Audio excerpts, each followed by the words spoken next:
서울 강남에 위치한 유명 종합병원 한림의료원. 이곳에서 근무한 지 6년째 되는 간호사 한지원은 오전 회진이 끝난 직후 병원 내 건강검진센터로 불려갔다. 평소라면 단순한 혈압 체크 정도로 넘길 일. 하지만 오늘은 달랐다. 한 간호사님, 결과가 나왔습니다. 확인해 보시겠어요? 지원은 의아한 표정으로 결과지를 받았다. 진단명, 임신 10주. 그 순간 그녀의 손이 떨렸다.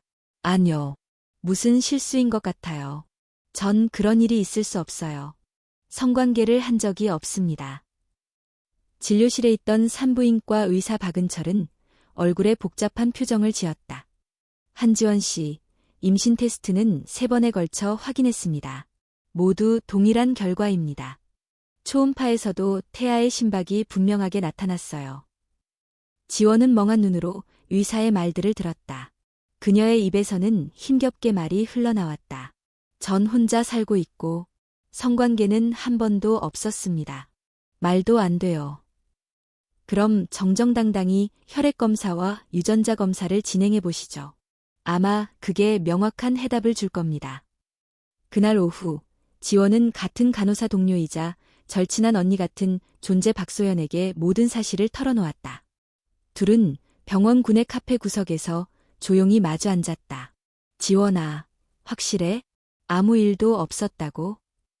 응, 정말이야. 기억나는 건 없어. 최근 몇 주간 어지럼증이 자주 있었고, 한 번은 야간 근무 중 의식을 잠시 잃었어.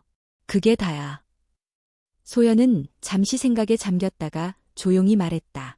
그럼 혹시 그날 CCTV를 확인해 볼 수 있을까? 내가 쓰러졌던 날이 언제였지? 3월 14일 밤 5층 간호사 대기실. 소연은 고개를 끄덕였다. 그건 병원 보안팀 직원 중에 예전에 내가 아는 사람이 있어. 서민재. 지금은 IT팀에서 일하고 있거든.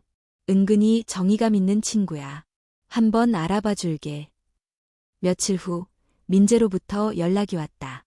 지원은 조심스레 병원 지하 데이터실로 내려갔다.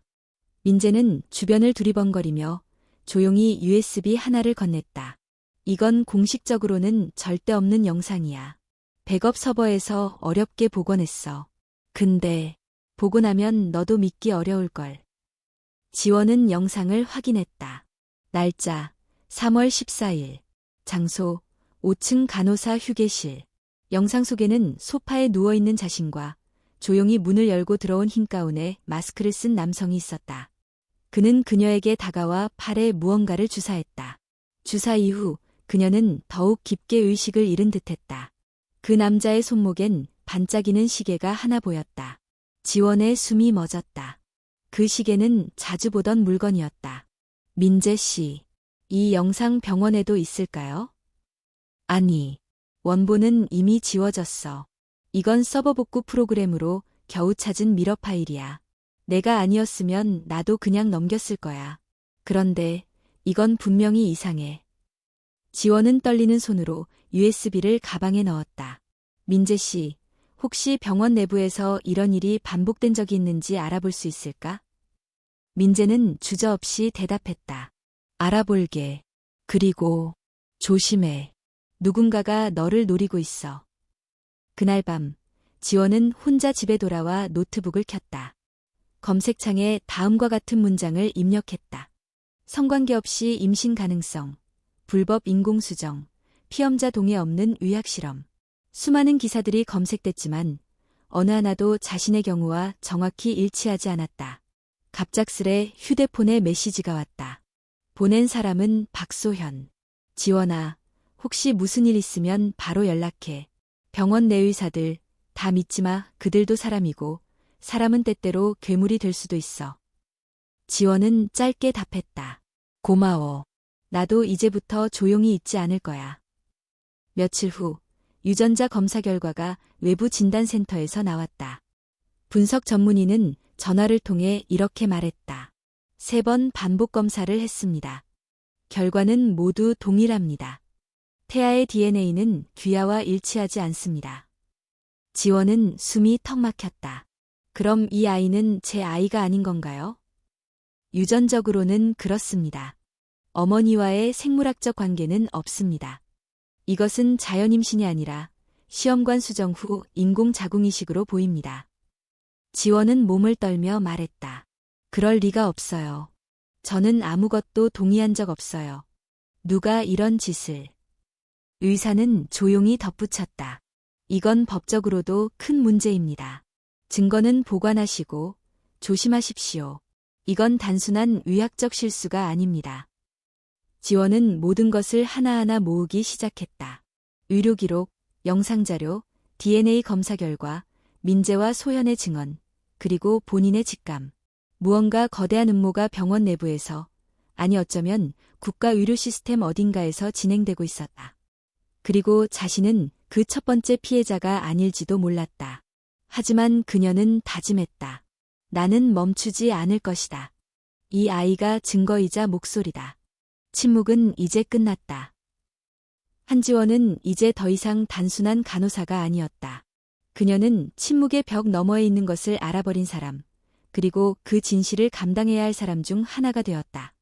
그녀의 몸속에서 자라고 있는 생명은 단순한 아기가 아니었다. 그것은 누군가의 실험이자 계획이자 치매였다. 그리고 무엇보다 그녀는 그것을 용서하지 않기로 결심했다. 지원은 민재와 함께 병원 내부 데이터 시스템을 재차 확인하기 시작했다. 단순한 CCTV만으로는 부족했다. 그녀는 누가, 언제, 왜 자신을 대상으로 삼았는지를 알아야 했다. 민재 씨, 혹시 실험 대상자나 관련 문서 같은 건 더 없을까요? 민재는 잠시 고민하다가 고개를 끄덕였다. 백업 로그 중 하나에서 이상한 코드를 발견했어요. GMP 프로토콜이라는 이름으로 암호화되어 있었고 일반 의료 기록과는 분리되어 있었죠. 무언가 숨기려는 의도가 다분했어요. 민재는 깊은 밤 병원 서버실에서 USB 하나를 조심스럽게 꺼냈다. 지원은 그것을 손에 쥐며 말했다. 이게 뭔지 몰라도 우리 삶을 바꿔놓을 수도 있어요. 다음날 새벽, 지원과 민재는 외부 장소, 종로의 한 작은 사이버 카페에 도착했다. 그곳에서 파일을 열어보자 화면에는 복잡한 표와 코드, 수치들이 나타났다. 파일명, GN-09 지원. 상태, 안정적인 착상 완료. 유전자 변형 항목, 불안정 정서 유전자 제거, 수능성 강화 유전자 삽입. 주입일, 2025.03.14, 5층 간호사실. 지원은 화면을 뚫어져라 바라보았다. 이건 단순한 인공수정이 아니었다. 이건 유전자 조작이었다. 이건 인간을 만들고 있는 거야. 그녀는 속삭였다. 인간의 감정까지도 제어하려는. 이건 더 이상 의학이 아니야. 민재는 다른 탭을 열었다. 이번엔 대상자 목록이었다. GN-01, 이상 없음, 조기 유산. GN-04, 태아 불안정, 정서 폭발 유전자 발현 중단. GN-09, 한지원 현재까지 가장 안정적 결과, 고의 보고 대상. 그리고 파일의 하단에는 하나의 서명이 있었다. 서명자, 김현수 교수 HMC 생명윤리위원장. 김현수. 지원은 중얼거렸다. 전공회 때부터 모두가 존경하던 이름. 강의도 듣고 강당에선 윤리를 입에 달고 살던 사람. 그가 이걸 이끌고 있었던 거야? 그래서 더 무서운 거예요. 민재가 말했다. 외부에선 존경받는 인물. 하지만 내부에선 아무도 감시하지 않으니까. 지원은 즉시 박소현에게 연락했다. 둘은 한강변의 조용한 공원 벤치에 앉아 이야기를 나누었다. 소연 언니, 김현수 교수님이 이 프로젝트의 중심이에요. 제가 대상자 9번이에요. 이 안에 제 몸에 그들이 만든 유전자가 들어있어요. 소연은 눈을 질끈 감았다. 사실 나도 의심했어. 몇 년 전 나랑 친했던 간호사 이미라. 그녀도 비슷한 일을 겪고 있었어. 어지럼증, 기억상실, 이유 없는 임신 반응. 근데 아무도 믿지 않았어. 결국 정신과 진료받고 병원에서 떠났지. 그분, 지금 어디 계세요? 지방에 있는 작은 요양원 근처에서 산다고 들었어. 남양주 근처. 지원은 자리에서 일어섰다. 그분을 찾아야 해요. 그녀는 살아있는 증거예요. 며칠 후, 지원은 민재와 함께 남양주로 향했다. 겨울이 끝난 지 얼마 되지 않은 초봄의 시골은 한적하고 조용했다. 그곳에서 그들은 외딴 마을의 한 작은 주택에 홀로 지내는 이미라를 만났다. 처음 만났을 때 미라는 그들을 경계했다. 그녀의 눈빛은 공포와 피로로 가득 차 있었다. 그러나 지원이 자신의 이야기를 들려주자 그녀의 눈이 붉어지기 시작했다. 너도 그들이 했던 짓을 당한 거구나. 미라는 침묵 끝에 입을 열었다. 그날 밤, 난 대기실에서 잠깐 누워 있었어. 그때 문이 열렸고 누군가가 들어왔지. 얼굴은 기억 안 나. 근데 찬 기운과 함께 팔에 따끔한 통증이 있었어. 이후 아무 기억도 안 나. 그녀는 침대 옆 서랍에서 오래된 노트를 꺼냈다. 그 안엔 당시의 증상, 날짜, 느낌들이 빼곡히 적혀 있었다. 정신병자로 몰렸고 결국 떠나야 했지. 아무도 믿지 않았어. 하지만 너라면 다를지도 몰라. 서울로 돌아온 지원은 이제 확신했다. 그녀 혼자가 아니었다. 누군가는 시작부터 이 모든 걸 계획했고 병원은 그 계획을 윤리라는 가면 아래 숨겼다. 이젠 숨겨진 이름들을 끌어내야 할 때였다.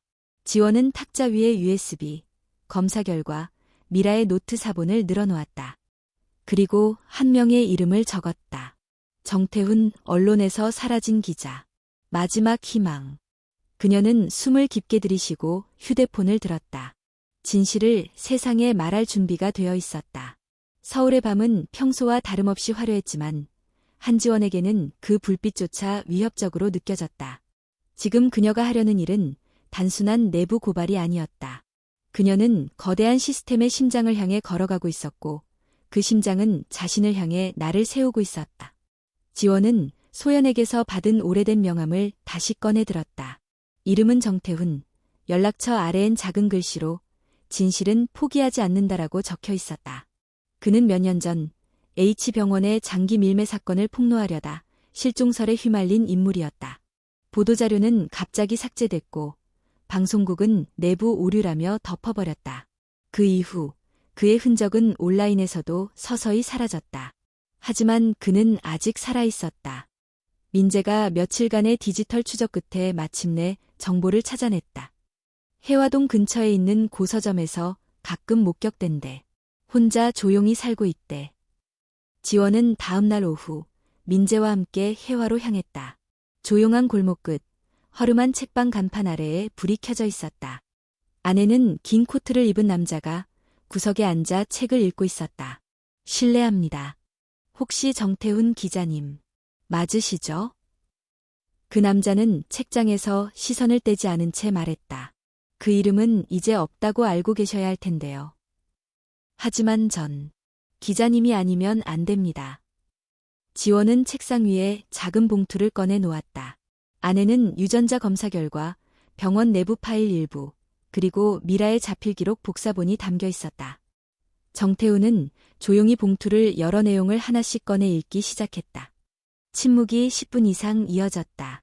마침내 그는 천천히 고개를 들었다. 눈빛은 차가웠지만 분명히 흔들리고 있었다. 이건 가짜가 아니군요. 전 임신했어요. 하지만 그 아이는 제 아이가 아니에요. DNA는 단 하나도 일치하지 않아요. 그리고 그 아이는 누군가가 설계한 유전자로 만들어졌어요. 지원의 목소리는 단호했고 눈빛에는 망설임이 없었다. 당신이 이걸 세상에 전할 수 있는 유일한 사람이에요. 정태훈은 며칠의 시간을 달라고 했다.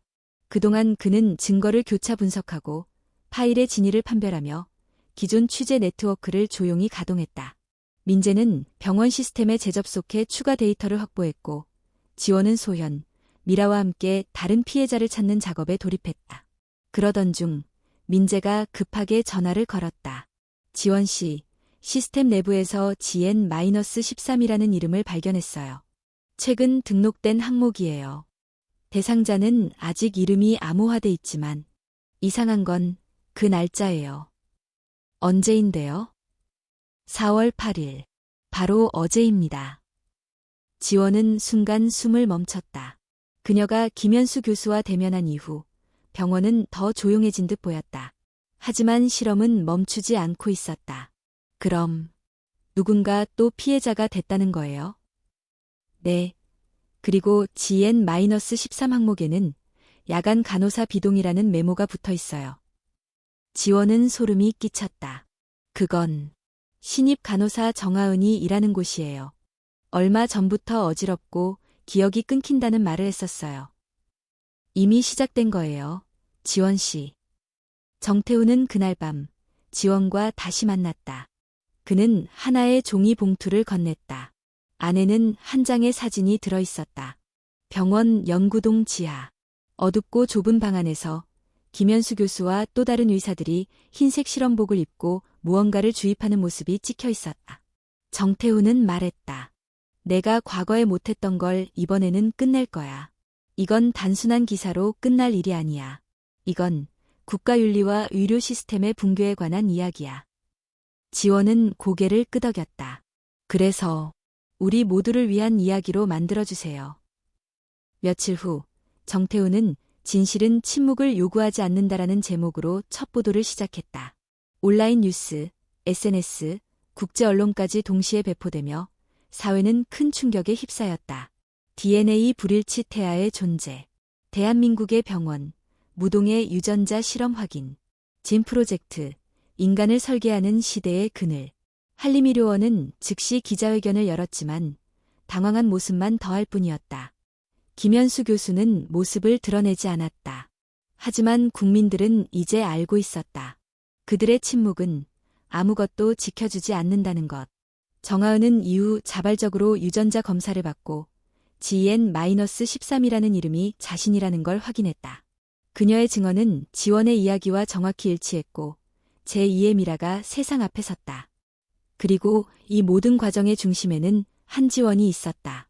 그녀는 처음부터 끝까지 포기하지 않았다. 세상은 흔들리고 있었지만 그 흔들림 속에서도 누군가는 끝까지 흔들리지 않고 서 있었다. 그녀는 이제 자신이 왜 그 아이를 낳아야 하는지를 알게 되었다. 그것은 두려움이나 죄책감이 아닌 책임감과 희망이었다. 보도가 나간 지 일주일. 대한민국은 그 어느 때보다 조용했다. 하지만 그 조용함은 평화가 아닌 폭풍 전야의 정적이었다. 온라인은 들끓었다. 삽사인 나는 실험체가 아니라 삽사인 유전자 침해, 삽사인 한지원 등의 해시태그가 순식간에 트렌딩 상위에 올랐다. 익명 게시판에는 나도 이상한 기억을 가지고 있다. 나 역시 기억에 없는 주사 자국이 있다는 글들이 올라오기 시작했고 언론들은 더 깊은 취재에 착수했다. 그러나 병원과 관련된 정부기관은 여전히 함구하고 있었다. 그들은 공식적인 조사가 진행 중이라는 말만 반복하며 모든 질문을 피했다. 한지원은 이 침묵이 더 두려웠다. 말이 없는 것은 아직 시스템이 움직이고 있다는 뜻이었다. 정태훈 기자와의 두 번째 보도가 나가기 전 그는 지원에게 물었다. 당신의 얼굴과 실명을 기사에 노출하는 것 정말 괜찮겠습니까? 지원은 고개를 끄덕였다. 이제 더 숨을 곳도 숨을 이유도 없어요. 그리고 저 혼자만의 이야기가 아니에요. 그럼 이제부터는 전면전입니다. 이틀 뒤 JTBC 저녁 뉴스. 기자석 앞에 앉은 한지원의 얼굴이 처음으로 전국에 공개되었다. 배경화면에는 그녀의 검사 결과와 병원 내부 파일 일부, 그리고 김현수 교수의 서명이 찍힌 문서가 흐르고 있었다. 그녀는 말없이 카메라를 바라보며 마이크를 잡았다. 제 이름은 한지원입니다. 저는 간호사이고 지금 임신 14주 차입니다. 하지만 이 아이는 제가 동의하지 않은 채 제 몸에 주입된 결과입니다. 그리고 이 아이는 저와 유전적으로 아무 관련이 없습니다. 방송이 끝나기도 전에 뉴스 사이트는 다운되었고 방송국에는 수천 개의 전화가 빗발쳤다. 한편 병원 측은 공식 입장을 발표했다. 해당 의혹은 내부 직원에 의한 정보 유출이며 명백한 허위 사실이다. 해당 간호사는 정신적 불안 상태로 병원 치료를 권고받았던 인물이다. 그들은 지원을 정신이상자로 몰아가고 있었다. 그들의 방식은 바뀌지 않았다. 이미라에게 했던 그 방식 그대로였다. 하지만 이번에는 달랐다. 지원은 혼자가 아니었다. 소현이 직접 병원 윤리위원회에 출석해 증언했다. 저는 그날 한지원 간호사와 함께 야간 근무 중이었고 그녀가 쓰러졌던 순간을 기억합니다. 그 다음 날 그녀의 팔에는 이상한 멍 자국이 있었고 병원 측은 아무 설명도 하지 않았습니다. 그리고 이어 정하은이 모습을 드러냈다. GN-13으로 지정된 또 다른 피해자. 그녀는 떨리는 목소리로 말했다. 처음엔 저 자신을 의심했어요. 내가 뭔가 잘못한 줄 알았어요. 하지만 전 누군가의 실험체였던 거예요. 한지원은 이제 희생자가 아닌 증거 그 자체였다. 그녀의 임신, 유전자 결과, 영상자료, 증언들, 모든 것이 더 이상 반박할 수 없는 현실의 기록이었다. 이에 대한 반응은 급속도로 국제적으로 퍼져나갔다. BBC, CNN, 일본 지케이까지 그녀의 이야기를 다루며 대한민국의 의료윤리에 의문을 제기했다. 세계보건기구, WHO,는 공식 성명을 통해 모든 형태의 비동의 생물학 실험은 국제법 위반이며 즉각적인 조사와 중단을 요구한다고 밝혔다. 대한민국 보건복지부는 마침내 입장을 바꾸었다. 한림의료원의 연구 프로젝트 전면 중단, 김현수 교수에 대한 직무 정지, 전문조사단 구성 및 병원 내 서버 압수 수색 명령, 시스템은 조금씩 균열이 가기 시작했다. 하지만 그에 따른 위협도 동시에 커졌다. 민재는 누군가로부터 익명의 메시지를 받았다. 너도 그들 중 하나였다. 적당히 하고 손떼. 그의 차량 타이어에는 누군가 고의로 칼집을 내놓았고 밤마다 문 앞에 발자국이 남아있었다. 지원도 마찬가지였다. 늦은 밤 아파트 엘리베이터에서 마스크를 쓴 남성이 그녀를 따라붙다 경비원에 의해 쫓겨났다. 그녀는 지금 실시간으로 감시당하고 있었다. 그러나 그녀는 도망치지 않았다. 더는 도망치지 않기로 처음부터 각오했기 때문이다. 이 아이를 반드시 낳을 거예요. 그녀는 정태훈에게 말했다. 그리고 이 아이가 크면 말해줄 거예요. 엄마는 너를 지키기 위해 싸웠다고. 내 존재가 누군가에겐 실험일 수 있었지만 엄마에겐 진실을 세상에 꺼내는 이유였다고. 정태훈은 고개를 끄덕였다. 그럼 우리는 그 진실을 역사로 남겨야죠. 이제 진실은 더 이상 어둠 속에 있지 않았다. 그것은 수많은 목소리를 타고 퍼지고 있었고 누군가는 말하고 있었다. 나도 그랬다. 이건 단지 시작일 뿐이다. 한지원은 마침내 알게 되었다. 그녀가 하고 있는 싸움은 단순히 자신을 위한 것이 아니었다. 이건 모든 여성이 자기 몸에 대한 결정권을 가지기 위한 투쟁이었다. 그리고 그 싸움은 이제 되돌릴 수 없는 지점에 도달했다. 김현수 교수는 모습을 드러내지 않았다. 보건복지부의 직무정지 명령이 내려졌지만 그는 사라졌고 병원 측은 그의 소재에 대해 함구했다. 한림의료원은 연구동을 봉쇄하고 직원들에게 기밀 유지 서약을 강요했다. 병원 내부에서는 묵시적인 공포가 퍼져나갔다. 지원은 매일같이 기자들과 법률자문단, 의료윤리센터와 통화하며 사건을 정리하고 관련자들의 증언을 수집했다. 소현, 민재, 정하은, 이미라 모두가 이 전선에 함께하고 있었다. 하지만 아직도 그 실체는 완전히 드러나지 않았다. 김현수 교수 혼자였을 리가 없어요. 지원은 조용히 말했다. 이 정도 규모의 실험을 진행하려면 병원 시스템 안에서 누군가가 조직적으로 움직였을 거예요. 정태훈은 고개를 끄덕이며 USB 하나를 꺼냈다. 며칠 전 병원 전산망에서 백업된 기록 일부를 입수했어요. 여기 보면 실험 항목마다 승인 담당자가 있어요.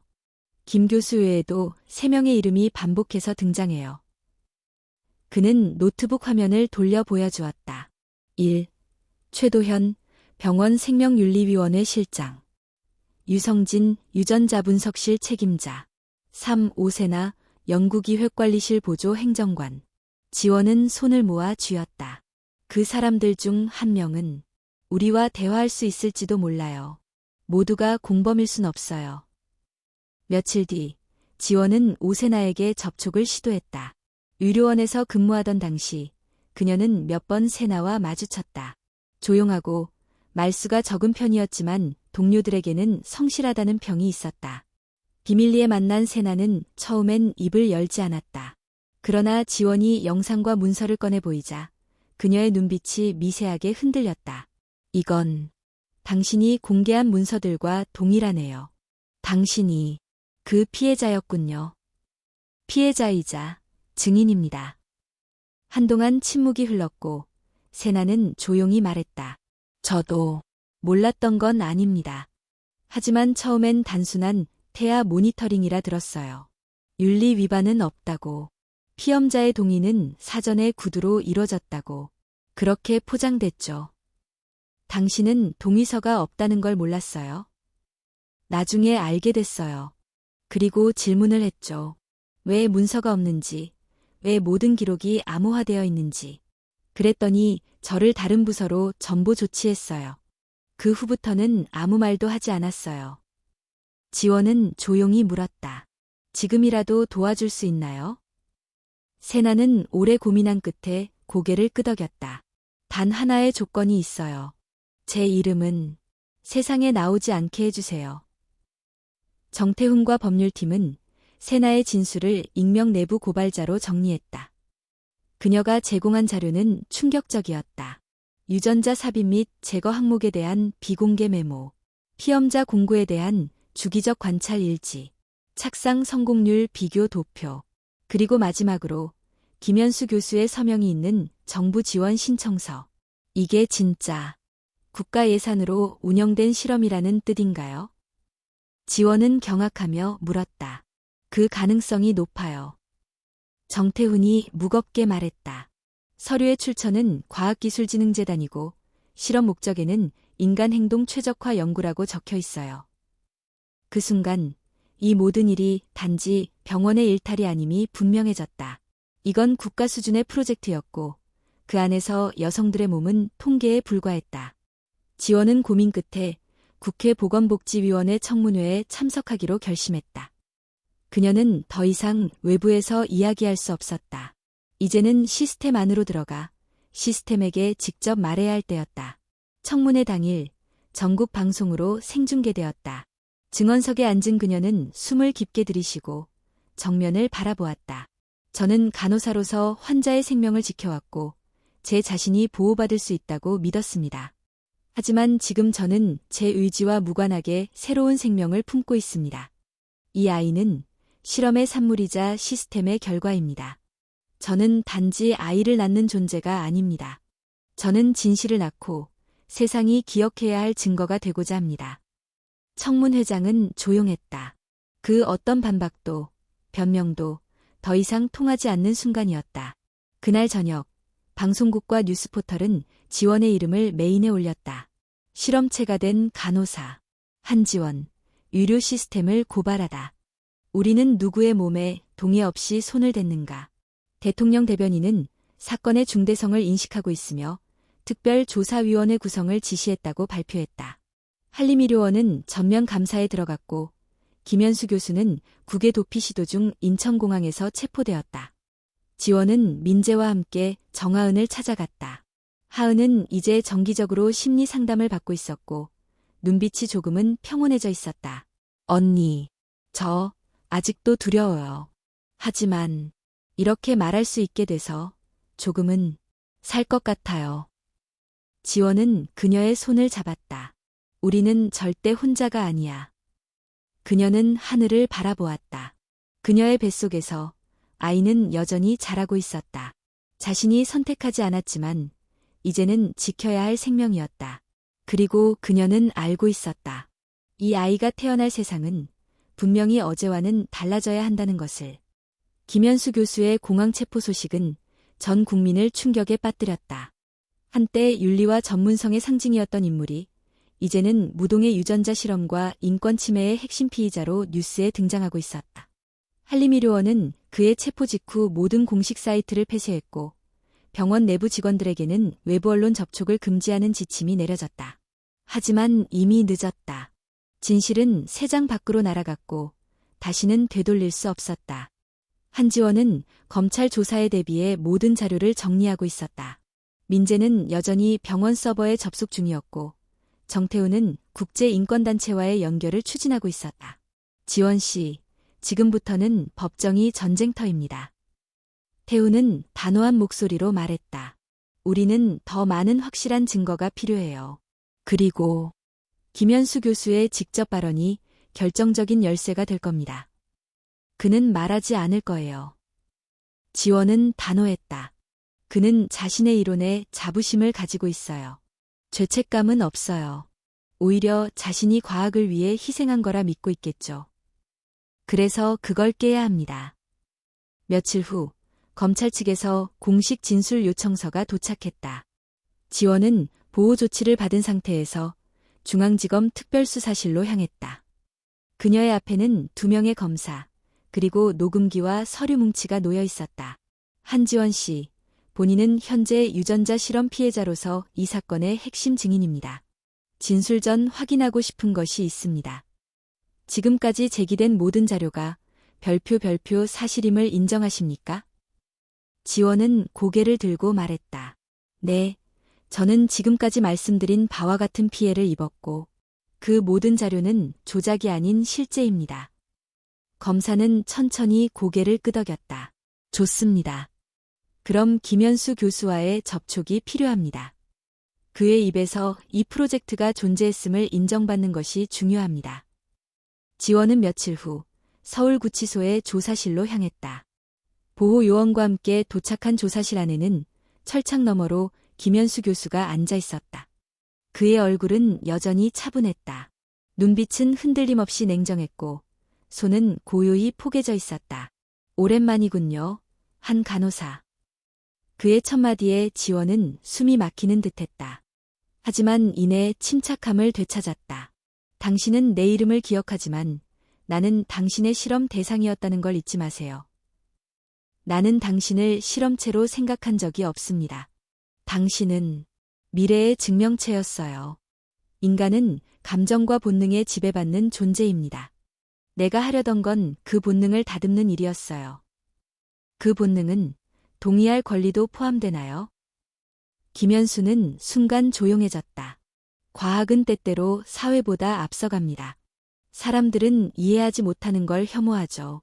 하지만 누군가는 그 혐오를 뚫고 나아가야 합니다. 그래서 동의 없는 임신도 정당화된다는 말입니까? 나는 단 한 번도 윤리에서 벗어났다고 생각하지 않습니다. 나는 선택받은 사람들만을 대상으로 했습니다. 혼자, 가족 없이, 감정적으로 독립적인 사람들. 그들은 실험에 적합했어요. 지원은 말이 막혔다. 그의 논리는 도덕이 아닌 효율에 기반한 것이었다. 그는 인간이 아니라 데이터의 통계를 보고 있었다. 그럼 이제 그 결과도 감수하셔야죠. 그녀는 가방에서 하나의 녹음 장치를 꺼내 테이블에 올려두었다. 지금부터의 모든 대화는 법적 증거로 활용될 수 있습니다. 김현수는 그제야 입꼬리를 비틀며 말했다. 이 아이는 어떤 존재로 자랄까 궁금하군요. 지원은 단호하게 말했다. 사람으로요. 그 어떤 유전공학보다 인간답게요. 그의 진술은 명백했다. 검찰은 이를 근거로 김현수 교수에게 의료법 위반, 강제 생체 실험, 인간 존엄 침해, 개인정보 무단 수집 등의 혐의를 적용했다. 함께 공범으로 지목된 최도현, 유성진 역시 긴급 체포되었고 연구비를 집행한 과학기술진흥재단 관계자들도 줄줄이 수사선상에 올랐다. 이제 지원의 싸움은 단지 한 사람의 이야기가 아니게 되었다. 그녀는 상징이 되었고 증거의 무게는 마침내 권력을 움직이기 시작했다. 며칠 후 지원은 서울대학교 생명윤리센터의 초청으로 강연을 하게 되었다. 그녀는 흰 셔츠와 짙은 회색 재킷을 입고 단상에 섰다. 그녀의 배는 여전히 불룩했지만 이제 더는 부끄러움의 짐이 아닌 자부심의 증거였다.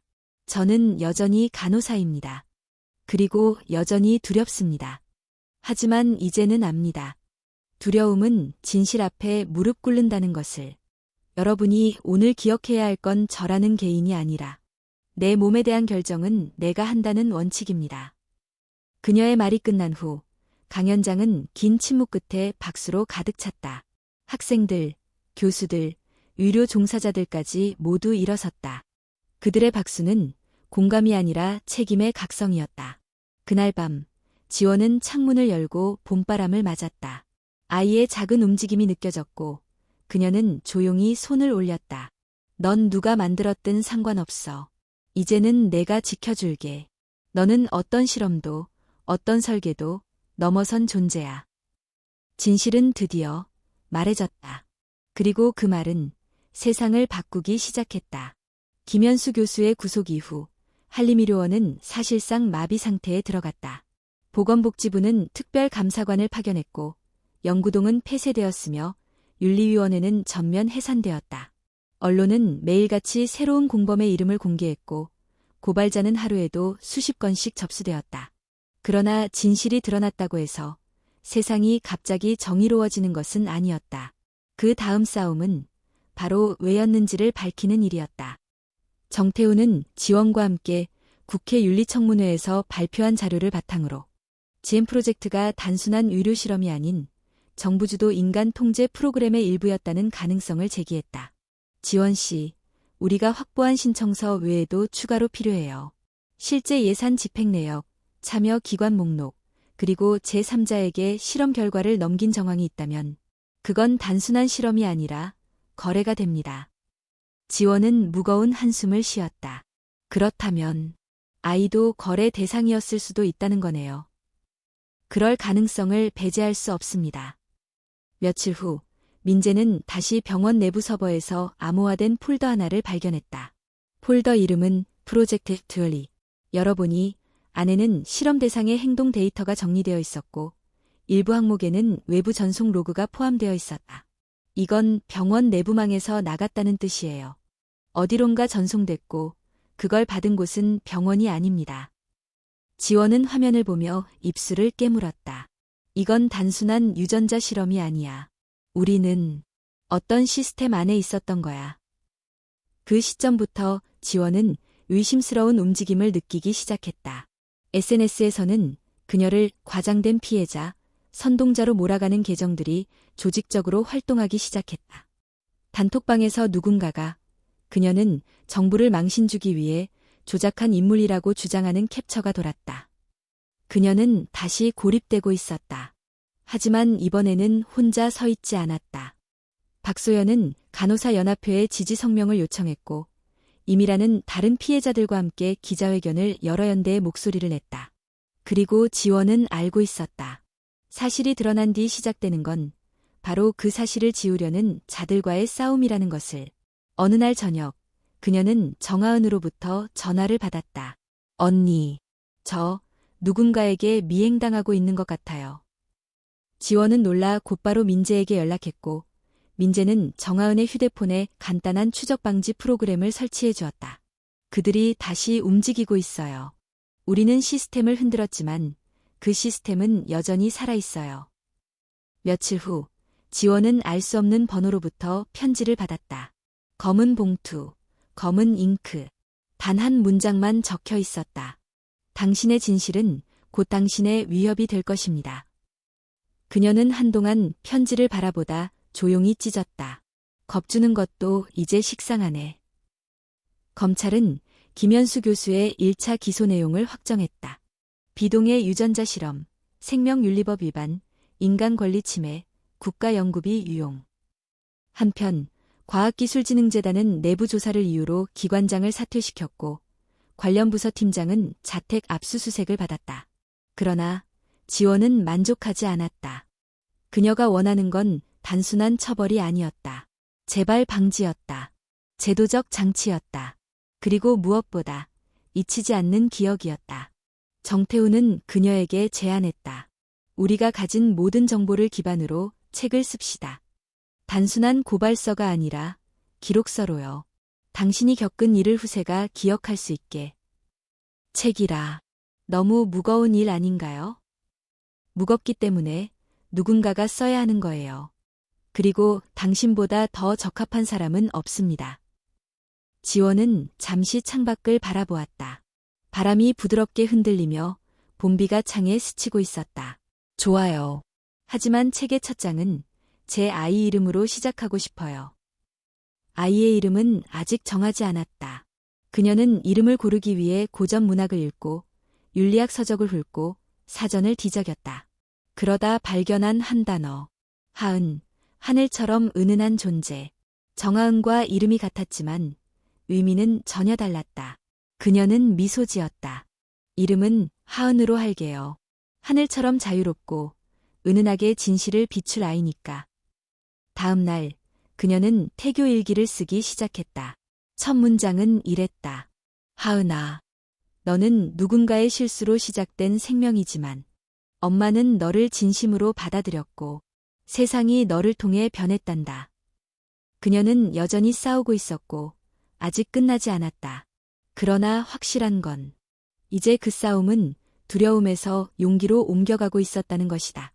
봄은 깊어졌지만 한지원의 삶은 여전히 겨울의 흔적을 안고 있었다. 김현수 교수의 1차 재판이 곧 열릴 예정이었고 언론은 하루가 멀다 하고 새로운 내부자 정보를 터뜨렸다. 하지만 진실이 더 드러날수록 진실을 지우려는 움직임도 거세졌다. 어느 날 오후 정태우는 다급한 목소리로 지원에게 전화를 걸었다. 지원 씨, 문제가 생겼어요. 검찰 서버가 해킹당했어요. 우리가 넘긴 일부 자료, 특히 민재 씨가 복원했던 프로젝트의 관련 데이터가 전부 날아갔습니다. 그럼 백업은요? 내 개인 서버에도 일부 복사본이 있지만 증거로는 힘들어요. 법적 효력을 인정받으려면 공식 기관에서 보관 중인 원본이 있어야 하거든요. 지원은 순간 말을 잃었다. 그걸 없애는 게 목적이었네요. 증거가 없다면 모든 건 주장으로 바뀌어요. 맞아요. 그들이 원하는 것도 그거예요. 진실을 없애는 게 아니라 진실을 흔들리게 만드는 것. 같은 날 밤, 민재는 병원 옥상에서 낯선 두 사람에게 둘러싸였다. 둘은 말없이 그를 가로막고 조용히 전했다. 이건 경고야. 이제 그만해. 너는 아직 돌아갈 수 있어. 민재는 아무 말도 하지 않았고 그중 하나가 그의 어깨를 세게 밀었다. 지원이한테 말해. 다음은 그녀가 될 수도 있다고. 그 순간 경비 순찰차 불빛이 멀리서 보이자 두 사람은 조용히 사라졌다. 민재는 곧장 지원의 집으로 달려갔다. 그의 얼굴은 창백했고 손이 떨리고 있었다. 지원 씨, 이건 진짜 위험해졌어요. 우린 진실을 드러냈다고 생각했지만 그들은 아직 그 진실을 지우는데 성공할 수 있다고 믿고 있어요. 지원은 조용히 고개를 끄덕였다. 그렇다면 마지막 수단을 써야 할 때예요. 다음 날 지원은 정태훈과 함께 국가인권위원회를 찾아갔다. 그녀는 공익신고자 보호법을 근거로 한 고발장을 제출했다. 기존 언론 보도와는 별도로 법적 보호 아래 모든 실험 자료와 피해자 진술을 국제인권기관에 이관하겠다는 결단이었다. 이 결정은 위험했지만 동시에 단호했다. 더는 국가기관의 내부 보관에 의존하지 않겠다는 뜻이기도 했다. 우리가 살아남으려면 이제는 국경 밖으로 나가야 해요. 며칠 후 세계보건기구 WHO는 공식 기자회견을 열고 대한민국 내 특정 병원에서 발생한 유전자 실험 사례에 대한 독립조사단 파견을 발표했다. 이 결정은 국제적 관심을 다시 끌어올렸고 그동안 침묵하던 다른 피해자들이 움직이기 시작했다. 저도 같은 병원에 있었어요. 한동안 이유 없이 체중이 줄고 생리주기가 끊겼어요. 그러다 갑자기 임신 진단을 받았고 병원은 유산이라며 모든 기록을 삭제했어요.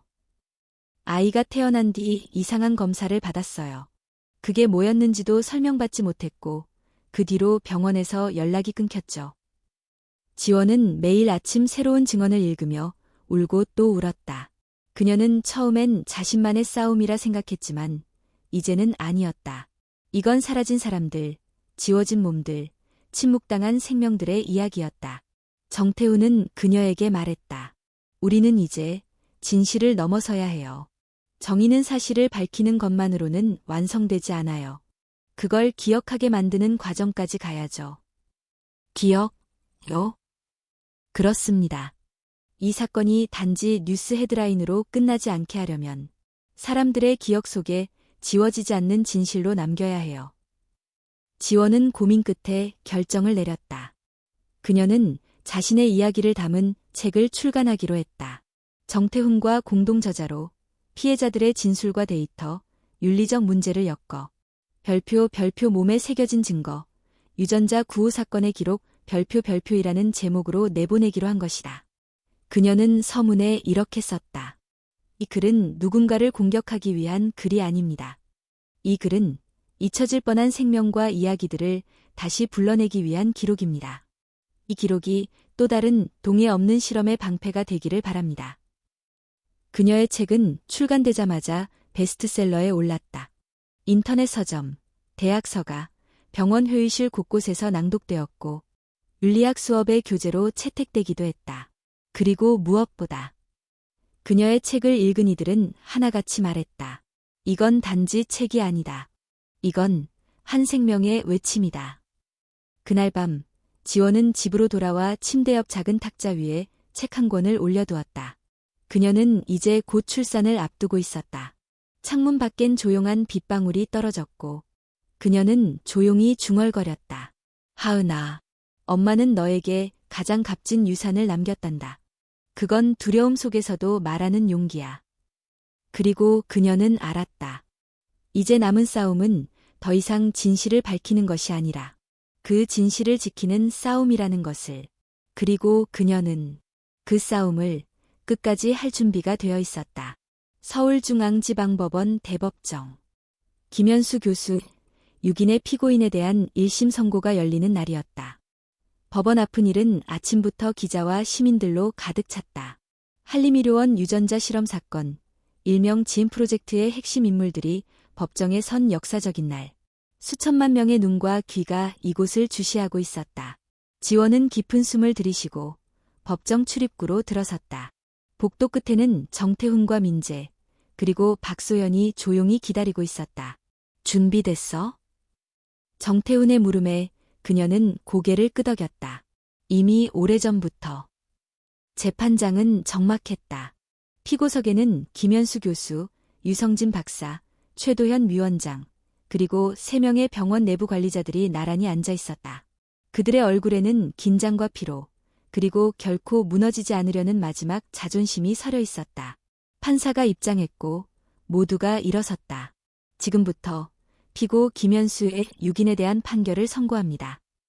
판사는 조용히 그러나 단호한 목소리로 판결문을 읽기 시작했다. 이 사건은 대한민국 의료 역사상 유례없는 비동의 유전자 실험 사건이며 인간의 존엄성과 자율성을 심각하게 훼손한 중대한 윤리적 범죄로 판단됩니다. 법정에는 긴장감이 감돌았다. 피고 김현수는 연구를 가장한 명백한 인권 침해를 주도하였으며 그 과정에서 수명의 여성에게 유전 조작된 태아를 주입하고 그 피해를 은폐하려 시도하였습니다. 따라서 피고 김현수에게 징역 28년을 선고하며 의료 면허는 영구 박탈, 모든 생명윤리 관련 직무에서 영구 제명합니다. 순간 법정이 술렁였다. 한지원은 손을 꽉 움켜쥐었다. 이 숫자가 중요한 게 아니었다. 이건 국가가 그의 죄를 공식적으로 인정했다는 증표였다. 이어 판결이 이어졌다. 피고 유성진에게는 실험 기록 조작 및 비동의 유전자 삽입 혐의로 징역 18년을 선고합니다. 피고 최도현은 윤리위원장으로서의 직무를 저버리고 조직적인 은폐에 가담한 혐의로 징역 15년. 그 외 실험 보조자 3인에게는 각 징역 7에서 10년. 판결이 끝나자 피고 측 변호인단은 항소를 준비하겠다고 밝혔다. 그러나 세상은 이미 이 재판으로부터 돌아설 수 없게 되었다. 재판이 끝나고 기자들이 일제히 지원을 향해 달려왔다. 한지원 씨, 오늘의 판결에 대해 어떻게 생각하십니까? 정의가 실현됐다고 느끼시나요? 이제 끝났다고 보시나요? 그녀는 천천히 마이크 앞에 섰다. 정의는 단죄로 완성되지 않습니다. 정의는 누군가의 목소리가 사라지지 않도록 하는 것입니다. 그녀는 깊게 숨을 쉬었다. 이건 끝이 아니라 시작입니다. 더는 어떤 생명도, 어떤 여성이도 자신의 몸에 대해 설명받지 못한 채 침묵당하지 않도록 우리는 계속 이야기해야 합니다. 그 순간 박수와 눈물이 함께 터져나왔다. 지원은 눈을 감았다. 그녀가 처음 이 길에 발을 내디뎠던 순간이 떠올랐다. 혼자였던 그 길에 이제는 수많은 사람들이 함께 걷고 있었다. 며칠 뒤 그녀는 국립의료윤리자문위원회로부터 한 통의 초청장을 받았다. 생명권과 자기결정권을 주제로 한 기조연설 요청이었다. 지원은 처음으로 생각에 잠겼다. 이제 그녀는 단순한 피해자도 내부 고발자도 아닌 윤리적 방향을 제시해야 할 사람이 되어가고 있었다. 정태우는 그녀에게 물었다. 그 무게 감당할 수 있겠어요? 그건 선택이 아니라 결과예요. 그녀는 웃으며 대답했다. 하지만 괜찮아요. 이 아이가 있으니까요. 출산 예정일이 다가오고 있었다. 의사들은 고위험군이라고 조심스럽게 진단했지만 지원은 아이가 꿋꿋이 버텨낼 거라는 걸 알고 있었다. 하은아, 너는 실험이 아니야. 너는 상처에서 태어난 희망이야. 그녀는 손을 배 위에 얹고 조용히 속삭였다. 출산 당일 병원에는 조용한 긴장감이 흘렀다. 그러나 이번엔 그녀 곁에 많은 사람들이 있었다. 박소현은 분만실 앞에서 손을 모으고 기도했고 민재는 태훈과 함께 신생아실에서 준비를 도왔다. 심지어 몇몇 기자들은 병원 밖에서 기다리며 태어난 아이의 이름은 무엇입니까? 라며 물어왔다. 정답은 이미 정해져 있었다. 하은이에요. 하늘처럼 은은한 빛으로 사람을 비추는 아이. 그 아이가 살아가는 세상이 조금은 더 따뜻해지기를 바라며 그렇게 지었어요. 몇 시간 후 지원은 딸을 품에 안았다. 작고 따뜻한 생명, 그 어떤 유전자 조작도 닿지 못한 순수한 숨결. 그녀는 눈물을 흘리며 아이를 바라보았다. 내가 여기 있어줘서 고마워. 이 모든 게 헛되지 않게 해줘서 고마워. 병원 복도를 나설 때 그녀는 미소를 지었다. 카메라, 기자, 사람들 사이에서 그녀는 더 이상 피하지 않았다.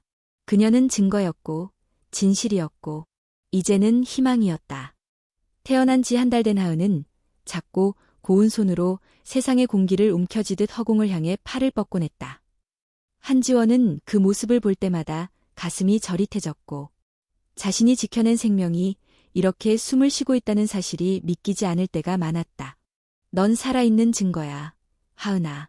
내 존재는 누군가의 야망이 아니라 엄마의 선택이야. 그녀는 하루에도 몇 번씩 그렇게 속삭였다. 지원은 출산 후 회복기를 거치며 한동안 외부 활동을 멈췄지만 그 사이에도 변화는 계속되고 있었다.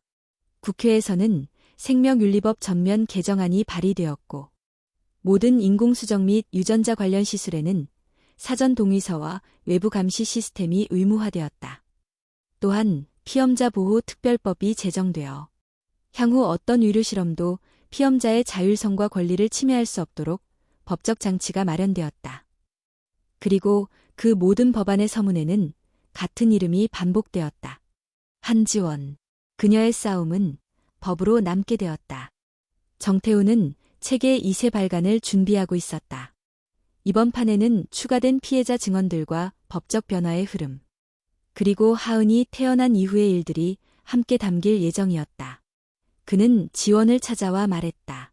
이 책은 이제 단순한 기록이 아니라 교과서가 될 겁니다. 지원은 책을 들고 한동안 표지를 바라보다가 조용히 말했다. 이 책이 단 한 사람이라도 자기 몸에 대한 결정을 스스로 내릴 용기를 주었으면 좋겠어요. 며칠 후 국립의료윤리센터는 그녀를 공식 초빙했다. 신설된 피험자 인권자문위원회의 최초 민간위원으로 그녀는 영국의 의료계, 시민사회를 잇는 윤리의 다리가 되어야 했다. 부담되지 않으세요? 위원장이 물었다. 지원은 미소 지었다. 부담은 되지만 두렵지는 않아요. 두려운 순간을 이미 지나왔으니까요. 그녀는 강단에 다시 섰다. 이번엔 한 명의 간호사가 아니라 한 사람의 증언자이자 윤리의 목소리로 과학이 인간을 앞설 때 그 안에 반드시 인간을 향한 윤리가 있어야 합니다. 동의 없는 실험은 그 어떤 발전도 아닙니다. 그건 지워지지 않는 상처일 뿐입니다. 그녀의 말은 복도에 퍼졌고 학생들과 연구자들의 노트 속에 조용히 남았다. 한편 정하은은 심리치료와 회복 과정을 거치며 다시 병원에 복귀했다.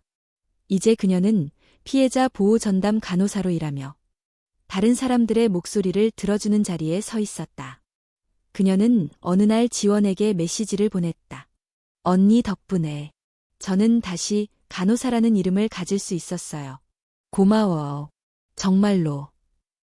미라는 지방으로 내려가 소규모 요양시설을 운영하기 시작했다. 그녀는 과거의 고통을 딛고 같은 상처를 입은 이들을 위한 공간을 만들기로 결심했다. 그리고 그 벽에는 한지원의 책 일부가 액자로 걸려 있었다. 진실은 감추는 자의 것이 아니라 끝까지 말하는 자의 것이다. 세상은 완전히 달라진 건 아니었다. 여전히 실험과 윤리는 충돌했고 기술은 인간보다 앞서려 했다. 하지만 적어도 이제는 누군가의 몸이 침묵의 도구로 쓰이는 일은 더 어려워졌다. 그 중심에는 언제나 한지원이 있었다. 하은이 돌을 맞이하던 날, 지원은 소박한 파티를 열었다. 정태훈, 박소현, 민재, 정하은, 미라 모두가 그곳에 모였다. 그녀는 아이를 안고 조용히 말했다. 이 아이가 살아가는 세상이 우리가 살아왔던 세상보다 조금이라도 더 따뜻하길 바랄 뿐이에요. 민재는 고개를 끄덕였다. 이미 그렇게 되고 있어요. 당신 덕분에. 파티가 끝나고 모두 돌아간 뒤 지원은 혼자 마당에 나와 밤하늘을 바라보았다. 별이 유난히 밝았다. 그 아래에서 그녀는 하은을 품에 안고 조용히 노래를 불렀다. 세상이 널 흔들어도 너는 흔들리지 않기를. 엄마가 지켜낸 너이기에 너는 스스로를 지킬 수 있기를. 그녀는 더 이상 복수하지 않았다. 증오하지도 않았다. 그녀는 이겨냈다는 말보다 살아냈다는 말이 더 어울리는 사람이 되었다. 그녀는 말하지 않아도 알 수 있었다. 지금 자신이 걷는 이 길이 다음 세대에겐 조금 더 안전한 길이 될 거라는 것을. 그리고 그 길 위에서 한지원은 여전히 간호사로, 엄마로, 그리고 기억의 증거로 살아가고 있었다.